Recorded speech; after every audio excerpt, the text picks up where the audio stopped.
A massive Apache patrol surrounded his house for the favor he did to their daughters. Jeb Callahan lived alone in a low wooden cabin on the valley's edge, spending his days hunting, repairing tools, and maintaining a quiet life free from conflict. That life shifted the moment he found two young Apache girls near the creek, injured, frightened, and unable to walk properly. Their ponies had bolted, one girl's ankle twisted, the other bruised and weak. Jeb hesitated only a moment before lifting them into his cabin, tending their wounds with salves he had learned to make from old trappers, giving them food and helping them regain their strength. They barely spoke his language, yet their eyes showed trust as he fixed one's torn moccasin and reassured the other with careful gestures. When they're covered enough to travel, they left quietly, but one paused and pressed her hand over his heart in a gesture he didn't understand, though it stayed with him. Days passed, and Jeb thought the matter finished until a low rumble trembled through the valley. When he stepped outside, he saw an enormous Apache patrol cresting the ridge, hundreds of riders in perfect formation. They rode with authority, surrounding his cabin until there was no escape. Spears raised, horses steady. Jeb's instincts told him to remain still, though his hand hovered near his pistol, purely from habit. Knowing resistance meant nothing against such overwhelming numbers. A tall Apache chief dismounted and approached him, wearing feathers and a bone necklace that marked high rank. Expecting punishment for interfering in tribal matters, Jeb braced himself, but the chief lifted a hand in peace. Speaking first in his own tongue, then in broken English, the chief explained that the girls Jeb helped were nieces of a respected elder, and that word of his kindness had spread quickly among their people. Protecting the young carried deep meaning, and a man who aided them without seeking reward was seen as honorable. The riders around them remained still, watching closely while the chief's voice carried respect rather than threat. He told Jeb that the patrol had come not to harm him, but to acknowledge what he had done. A gesture rare for someone outside their tribe. Jeb listened, bewildered, as the chief spoke of an old principle within their culture. Honor must be answered with honor. The girls had described how he treated them gently, asked for nothing in return, and stayed by their side until they could walk again. To the Apache, this spoke of his spirit more than any words could. The chief gestured to the hundreds of gathered riders, explaining that their presence was a tribute. They believed no good deed should go without recognition, especially from their warriors. Jeb's breath caught as he realized the gravity of the moment. What it had done from simple decency had been interpreted as a deed worthy of a ceremonial response. Then the chief revealed there was more. Scouts had reported raiders moving near Apache territory, the kind known to strike isolated ranchers. They feared that Jeb living alone might be targeted. Because he had protected their own, they had come to protect him before danger arrived. Jeb felt a strange mixture of surprise and humility as the chief extended his arm in a warrior's greeting. When Jeb grasped it, the circle of riders let out a resonant chant that rolled across the valley, a sound that echoed with pride and unity. It was not the noise of threat, but of acknowledgement. Standing at his doorway, surrounded by riders stretching farther than he could count, Jeb understood that his life had changed in ways he never expected. He had acted without thought of reward.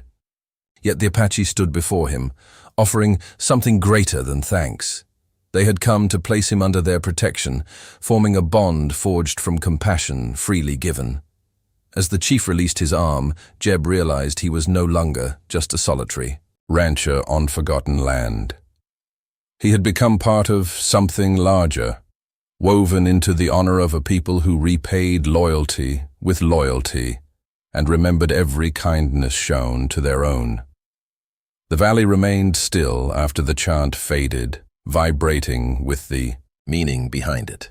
As the Apache chief stepped aside and our respected elder rode forward on a paint stallion wrapped in a patterned blanket, his presence commanded quiet, even among the large patrol. A translator approached to interpret his words, explaining that gratitude in their culture required more than simple thanks. It demanded an act of recognition. The girls Jeb had helped belonged to a family of importance, and the elder said their return had stirred deep appreciation across multiple camps. He extended a carved wooden token engraved with tribal markings that symbolized protection, telling Jeb that outsiders rarely earn such recognition. Jeb accepted it, reverently, slipping out inside his vest as the elder spoke again, mentioning how the girls described his gentle care, the way he asked for nothing, and how he treated them with respect to their people. Amon's true character was revealed in moments, where no one watched. As the elder retreated, the chief returned, explaining that the patrol's presence served a dual purpose: tribute and defense. Scouts attracted a band of raiders moving toward the valley, men ruthless enough to attack lone settlers. In Apache eyes, failing.